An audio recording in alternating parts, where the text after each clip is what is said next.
It-tlieta filgħodu fil-qorti nstemet it-talba għal mandat ta' inibizzjoni fuq proprjetajiet li Mark Gaffarena ħa bħala parti mill-ftehim ta' trasferiment ta' proprjetà fit-Triq Żekka, kawża li tresqet mill-Prim Ministru fil-kapaċità tiegħu ta' deputat parlamentari u l-Avukat Ġenerali.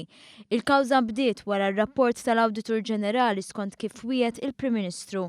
Fost oħrajn qed jintalab li jkunu annullati l-kuntratti li saru ma' ta' Gaffarena u l-Gvern jerġa' jieħu lura flus u l-artijiet. Fil-qorti l-Avukat Ġenerali Peter Grech talab biex tul is-smigħ tal-kawża ikunu friżati trasferimenti tal-artijiet, xi ħaġa li twaqqaf lil Gaffarena milli jbieħ l-artijiet li ħa bħala parti mill-ftehim jew li jgħaddihom lil terzi persuni. L-Avukat Ġenerali spjega li l-kawża saret għaliex l-artijiet li ngħataw bħala parti mill-ftehim kienu sottovalutati.